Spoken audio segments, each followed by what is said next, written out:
पुण्याच्या hit and run प्रकरणामध्ये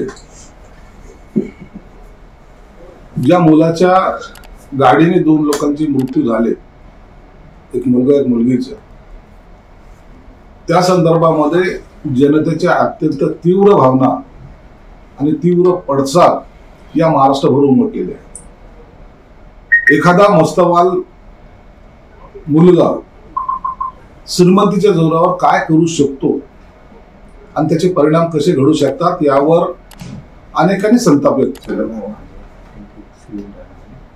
मग त्याच्यामध्ये पोलिसांनी काय कार्यवाही केली याच्यावर प्रश्नचिन्ह उपस्थित झाले, सरकार काय करतं याच्यावर प्रश्नचिन्ह उपस्थित झाले।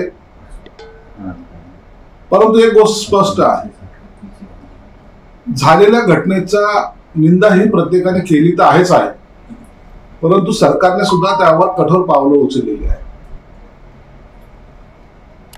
उपमुख्यमंत्री देवेंद्र फडणवीसांनी तो नाबालिग आहे जरी असला तरी त्याला संज्ञान धरावं आणि त्याच्यावर गुन्हा दाखल करावा याच्यासाठी शासनाकडून सूचना देण्यात आलेली आहे। म्हणून त्याच्यावर 304चा गुन्हा हा दाखल झालेला आहे।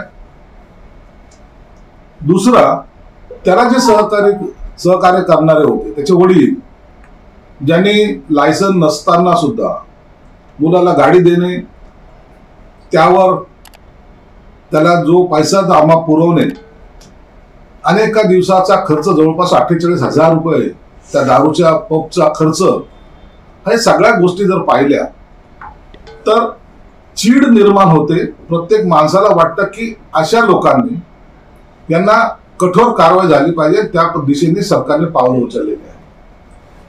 पण एक गोष्टीची खंत जरूर आहे, यामध्ये न्यायालयाने जो दिलेला निकाल आहे, जो त्याला नियमाचं पाठांतर करणे किंवा त्याच्यावर चर्चा करणे, बसून कॉन्स्टेबल बरोबर बसून त्या अभ्यास करण्याचा प्रकार जो केलेला आहे, मला वाटतं इतिहासामध्ये अशी घटना कधी घडत नाही।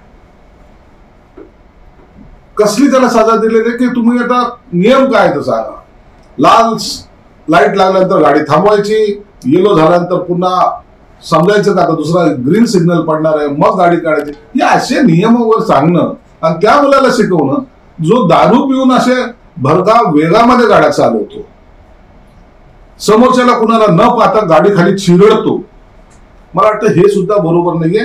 मला वाटतं न्यायालयाने दिलेला जरी निकाल असला तरी तो सर्वसामान्य माणसाला पटलेला नाही। पण न्यायालयाने त्याला पुन्हा आज बोलवलेलं आहे आणि पुन्हा विचार या सगळ्या गोष्टींचा होतं। हे सर्व दावा झाल्यानंतर प्रत्येक नागरिकाने याबद्दलचा संताप व्यक्त केल्यानंतर न्यायालयाने त्याला बोलून पुन्हा त्याच्यावर आता नवीन प्रकारचं कायद्याच्या नुसार कारवाई करण्याचे संकेत दिलेले आहे। परंतु मला असं वाटतं की अशा कोणत्याही प्रकरणामध्ये कोणत्याही राजकीय पक्षाचा नेता असो, पोलीस कर्मचारी असो किंवा इतर कोणी असो, त्यांना कुठेही स्पेस मिळता कामा नये, त्यांना माफ करता कामा नये। जो या प्रकरणाशी निगडीत असेल त्यांच्यावर सुद्धा गुन्हे दाखल केले पाहिजेत आणि या मताचे आम्ही आहोत। श्रीमंत घरचा मस्तवाल पोरगा जर लोकांना चिरडत असेल, सर्वसामान्याच्या जीवाची पर्वा करत नसेल, तर त्याची कठोर कारवाई ही त्याच्यावर झाली पाहिजे। कोणी त्याला पिझ्झा चारला याची सुद्धा चौकशी झाली पाहिजे। पैशाची मस्तीच्या जोरावर जर लोकांना चिरडत असेल तर तो मॅच्युअर्ड नाही असं म्हणणं हे सुद्धा चुकीचं आहे। वयाचा दाखला देऊन जर एखाद्याने खून केलं तर त्याला माफी देणं हे कायद्यात बसत नाही। अल्पवयीन म्हणायचं आणि लोकांच्या अंगावर गाड्या घालायच्या, ही कोणती पद्धत आहे? लहान आहे, अल्पवयीन आहे, गाडी कसा चालवत होतास तू? पोर्श गाडीची किंमत किती माहिती आहे? आणि अशी गाडी जर आपला बाप मुलाच्या हातात देतोय आणि तोही दारू पिऊन गाडी चालवतोय, हे कोण सहन करणार आहे? म्हणून अशा ह्या मस्तवाल लोकांना एक सजा झाली पाहिजे। जेलचे तुकडे यांनी तोडले पाहिजे, यांना जेलची जागा हीच यांचं खरं स्थान आहे। म्हणून यावर कोणीही त्यांची साईड घेणार नाही। न्याय हे ज्यांचा जीव गेलाय त्यांच्या कुटुंबियाला हा मिळालाच पाहिजे, ही भूमिकेमध्ये सरकार आहे।